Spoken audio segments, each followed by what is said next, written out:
How to start your own cybersecurity consultancy in 9 steps. As the threat of cybercrime continues to rise, the cybersecurity industry keeps growing. Starting a cybersecurity consultancy can be a very lucrative business to start because individuals, businesses, and the government need their data protected. But it sure isn't for the faint of heart. Security company founders must address a pervasive and ever-evolving threat landscape of phishing emails, ransomware, account takeovers, and assorted data thievery. And they operate in a hyper-competitive market crowded with thousands of companies across the world.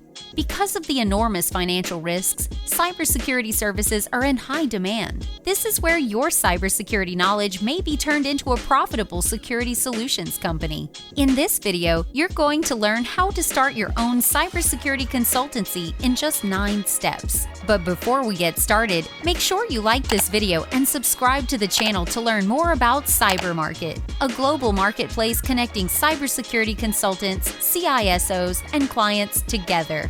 Step 1. Identify applicable restraints. While seemingly obvious, ensuring you are eligible to establish your own firm should be the first step on your self-employment journey. A thorough check for employment trade restraints, namely in past employment contracts, will outline your ability to conduct business in a similar field. While only enforceable in the case of legitimate interests, you could be at risk of legal proceedings from past or present employers if you breach the agreement. Step 2. Consider a shareholder agreement. A legally binding contract, shareholder agreements stipulate key information, such as the company's hierarchical structure, the responsibilities of each shareholder, and an outline of how the company will run, all in a bid to protect each shareholder's financial stake. If you intend to bring shareholders on board, a written agreement works as an impactful conflict resolution tool, ensuring rights are nurtured, shareholders are protected, and the company is run to the standards of all members. While it's not a legal requirement to have a specialist curate the agreement, it's advisable to seek a legal professional to oversee the agreement, avoiding negative ramifications if unexpected circumstances arise. Step 3. Consider your structure. When opting to found your own consultancy, there are a number of avenues to explore. From tax and liability concerns to costs and complexities, there are key considerations to account for. The simplest and cheapest option, if you're the sole owner of your business, is to register as a sole trader. This route means you and your business are one in the eyes of the law. You can hire employees, tax returns are ultra efficient, and you may pay less tax. However, liability is solely on you, including debt. If you fall into bankruptcy, personal assets will become at risk. Limited options for tax. Next, you have a limited company.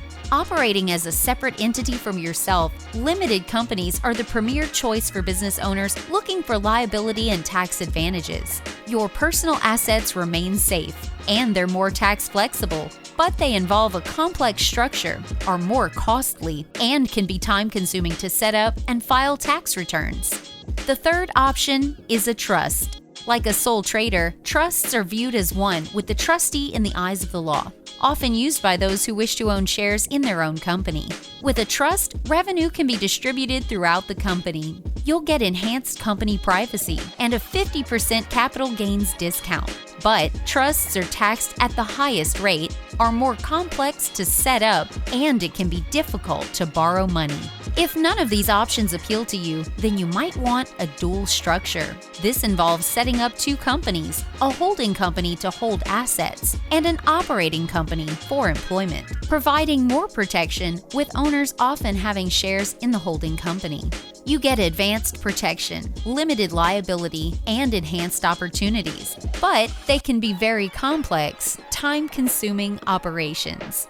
Step 4. Seek the relevant certifications. Ensuring the golden trio of trust, knowledge, and legal protection, securing the relevant licenses and certifications will ensure your consultancy sets off on the right foot. Depending on your industry, you may require qualifications that endorse your specialism to perform in your respective arena. Take the financial realm, for example. Issued by the Australian Securities and Investments Commission, ASIC, those offering financial services must hold an Australian Financial Services or AFS license, meaning holders must take adequate measures to keep themselves protected from cyber breaches or risk becoming the subject of legal proceedings. Step 5. Develop a client agreement.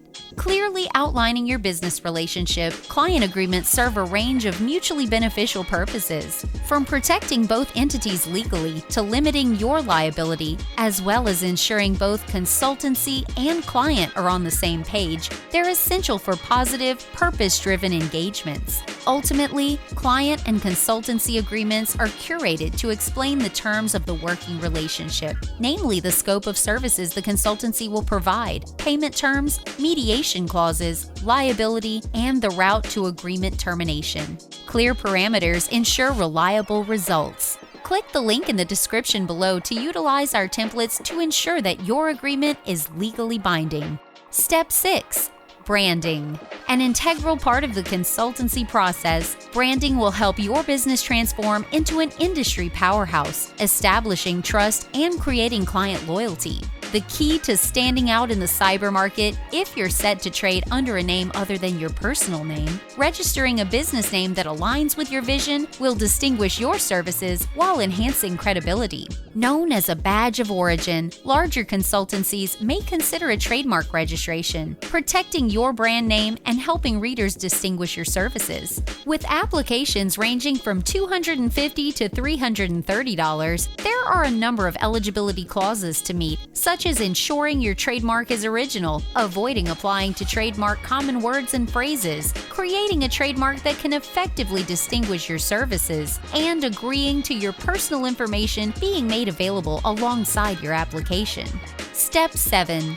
The all-important insurance. As a cybersecurity consultant, it's no secret that keeping your business protected from threats is key to longevity. From data breaches to malware attacks, insurance will act as the ultimate backup, ensuring risks are minimized and protection is secured. Compulsory in a number of industries, professional indemnity insurance provides cover for claims stemming from clients, from financial loss to injury and property damage in a range of areas, including negligent advice, data breaches, and professional errors as a result of your mistake or negligence. Public liability insurance provides cover for compensation and legal costs. Ultimately, it's there to offer protection in the event an external party, a client or member of the public, experiences an injury or loss as a direct result of your negligent business practices. Step 8. Contractual agreements. To keep both entities protected from disputes, contractual agreements between the cybersecurity consultancy and employees or contractors are vital for seamless collaborations. While an informal spoken agreement during the early stages of your foundation may seem sufficient, contracts act as a safety net, outlining the responsibilities of each entity, providing clarity from the outset. A legally binding framework to safeguard the relationship, a written agreement should contain an outline of the end result, what should be achieved and how to get there, the precise dates the collaboration will span between, and the premises where the work will be completed.